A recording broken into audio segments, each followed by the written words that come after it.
Hello friends, welcome to IPO review with Praj Academy. Hope you all are doing great. आज के video में हम IRFC means Indian railway finance corporation के IPO का review करेंगे।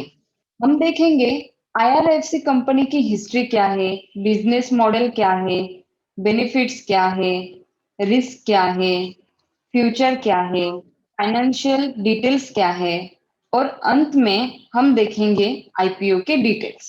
Video start करने से पहले अगर आप हमारे चैनल पे नए आए हैं तो हमारा चैनल सब्सक्राइब करें और बेल बटन पे क्लिक करना मत भूलें। तो लेट्स स्टार्ट आईपीओ रिव्यू। तो कंपनी के इंट्रोडक्शन में हम देख सकते हैं कंपनी 1986 में इस्टेब्लिश की गई। इसको as a special purpose vehicle establish किया गया था।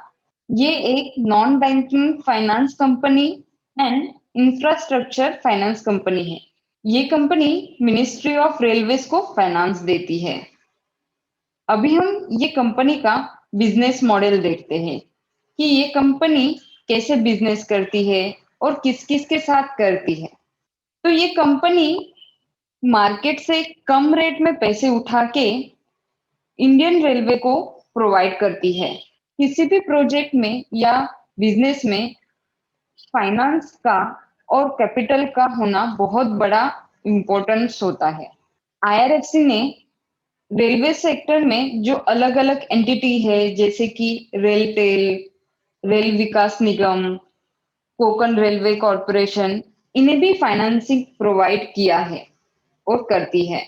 इसी तरह आईआरएफसी रेलवे के एसेट को भी एक्वायर करते हैं और अपने बुक रिकॉर्ड में रखते हैं।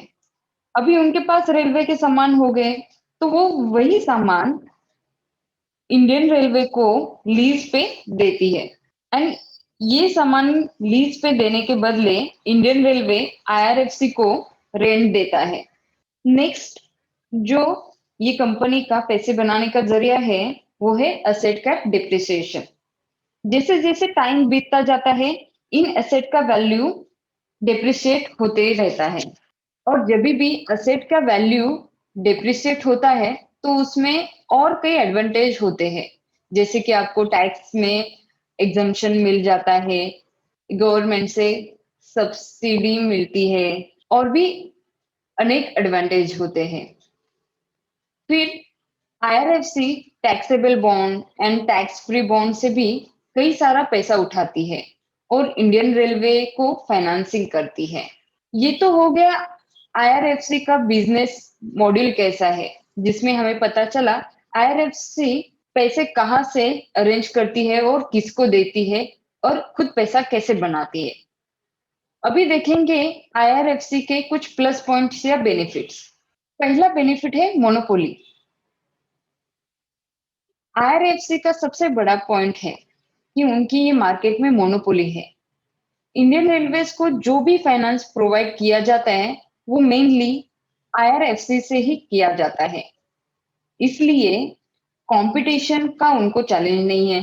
तो जैसे रेलवे का एक्सपेंशन होगा वैसे ही आईआरएफसी का भी फायदा बढ़ेगा। दूसरा उनका प्लस पॉइंट है लीज रिसीवेबल्स। ये लीज रिसीवेबल्स यूनियन बजट में इनकॉर्पोरेट होके आते हैं जिसकी वजह से lease rents are assured revenue for IRFC. वो पक्का आएंगे ही आएंगे क्योंकि एक तरह का गवर्नमेंट का गारंटी है जिसके चलते उसको इंडिया के बजट में इंक्लूड किया जाता है। तीसरा है support from ministry of railway. अभी आईआरएफसी को मिनिस्ट्री ऑफ रेलवे से पूरा सपोर्ट मिलता है। जैसे कि मान लो कोई रेलवे का एक्सीडेंट होता है या कोई आपत्ति आती है जिसके चलते उसके एसेट का कोई नुकसान हो जाता है तो वो नुकसान मिनिस्ट्री ऑफ रेलवे उठाती है और इसका कोई भी असर आईआरएफसी के फाइनेंशियल पे नहीं पड़ता। नेक्स्ट बेनिफिट है no NPA. NPA means non performance asset. पिछले 34 इयर्स में कंपनी ने कभी भी एनपीएस अक्यूमुलेट नहीं किया है। तो ये अपने आप में ही बहुत बड़ा प्लस पॉइंट है ये कंपनी का। बेनिफिट्स के बाद अब देखेंगे रिस्क क्या हो सकते हैं ये कंपनी के लिए। आईआरएफसी एक गवर्नमेंट कंपनी है। गवर्नमेंट ने अगर रूल बदल दिया या गवर्नमेंट चेंज होगी या तो उसका सीधा सीधा असर आईआरएफसी पे हो सकता है।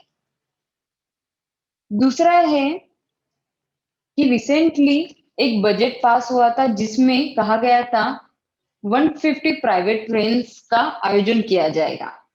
तो अगर प्राइवेट ट्रेन्स आती है तो उनको फंडिंग कौन करेगा? आईआरएफसी करेगा तो ठीक है, आईआरएफसी का बेनिफिट है।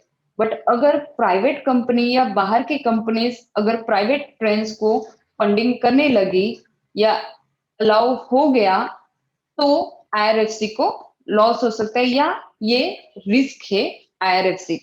आगे हम देखेंगे फ्यूचर ग्रोथ प्रोस्पेक्ट क्या है ये कंपनी के। नेशनल इंफ्रास्ट्रक्चर ने 102 लाख करोड़ का ऑफरिंग किया है जिसमें से कुछ हिस्सा आईआरएफसी को भी मिलेगा एंड जिसकी वजह से कंपनी का असेट अंडर मैनेजमेंट बढ़ेगा। असेट अंडर मैनेजमेंट बढ़ गया तो क्या होगा? तो वो और लीज पे दे सकता है इंडियन रेलवे को अपने एसेट और वहां से और रेंट कलेक्ट कर सकता है। दूसरा है ministry of railway around 15 lakh crore spend करने वाला है इंफ्रा पे, वो भी फाइनेंशियल ईयर 2025 तक, जिससे आईआरएफसी को भी फायदा होगा। फिर तीसरा है फाइनेंशियल ईयर 2020 में आईआरएफसी ने इंडियन रेलवे को तकरीबन 3.4 लाख करोड़ के असेट डिसबर्स किए थे। फोर्थ है फाइनेंशियल ईयर 2021 में आईआरएफसी ने इंडियन रेलवे को 30,000 करोड़ के असेट डिसबर्स कर दिए थे। फिफ्थ है कंपनी और होप कर रही है कि आगे वाले मींस ये फाइनेंशियल ईयर 2020 में वो 70% of total capex requirement of railway will be achieved. तो ये अपने आप में ही बड़ी बात है। फिर कंपनी ये भी होप कर रही है कि आने वाले 5 सालों में वो 50 से 60% असेट डिसबर्स कर देगी which is very good for IRFC. ये होगी उसके फ्यूचर ग्रोथ प्रोस्पेक्ट जो अच्छे दिख रहे एंड जिसके चलते कंपनी का ग्रोथ भी आने वाले समय में अच्छा होने वाला है। देखेंगे इसकी फाइनेंशियल डिटेल्स क्या है, कंडीशन क्या है। तो कंपाउंडेड रेवेन्यू ग्रोथ ये कंपनी का 10% पर ईयर है विच इज नाइस एंड फिर कंपाउंडेड प्रॉफिट ग्रोथ भी ये कंपनी का 24% पर ईयर है विच इज ऑल्सो गुड। ये कंपनी का नेट वर्थ है 31,000 करोड़। ये कंपनी ने ROE means return on equity दिया है 13.19% जो कि बहुत ही बढ़िया है। फाइनली अब देखेंगे आईपीओ की डिटेल्स। ये आईपीओ में टोटल 178 करोड़ 20,69,000 शेयर्स इशू किए हैं जिसमें से 180.80 करोड़ शेयर्स फ्रेश आईपीओ द्वारा इशू होंगे और 59.4 crore shares OFS means offer for sale के द्वारा इशू होंगे।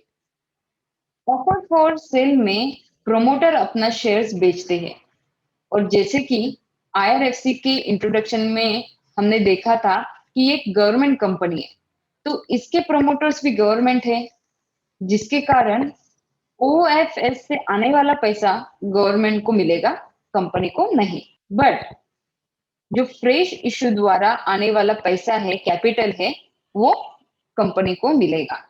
आईपीओ का इशू प्राइस है 25 से लेके 26 रुपीज पर शेयर। आईपीओ की लॉट साइज है 575 शेयर्स। इसका मतलब अगर आपको आईपीओ में अप्लाई करना है तो minimum shares quantity in one lot will be 575 और maximum investment in this IPO will be 14,950 rupees। ये आईपीओ की ओपनिंग डेट है 13 जनवरी एंड क्लोजिंग डेट है 15 जनवरी।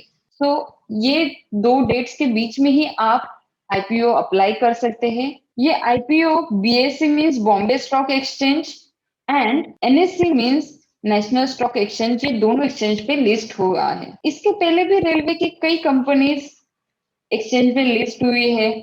Example IRCON international, RITES, railway Vikas Nigam, IRCTC। ये तो हो गई IRFC कंपनी के IPO की डिटेल्स और कंपनी की history. It seems to be good opportunity, and I suggest you all to take decision according to provided information and your financial consultant. Thank you very much for watching video. हमें यकीन है ये IPO का review आपको helpful रहेगा decision लेने में। इसी तरह के इंफॉर्मेटिव वीडियोस के लिए हमारा चैनल सब्सक्राइब करें और बेल बटन पे क्लिक कीजिए। यदि आपको हमारा ये वीडियो पसंद आए तो लाइक करना मत भूलें, कमेंट करें और अपने फ्रेंड्स रिलेटिव्स के साथ में शेयर करें। आपके वीडियो लाइक करने पे हमें और भी प्रोत्साहन मिलता है इस तरह के और सारे वीडियो बनाने का। Thank you once again. फिर मिलते हैं ऐसे ही किसी नए आईपीओ के रिव्यू के साथ। तब तक take care, stay happy, stay healthy, stay invested. Bye.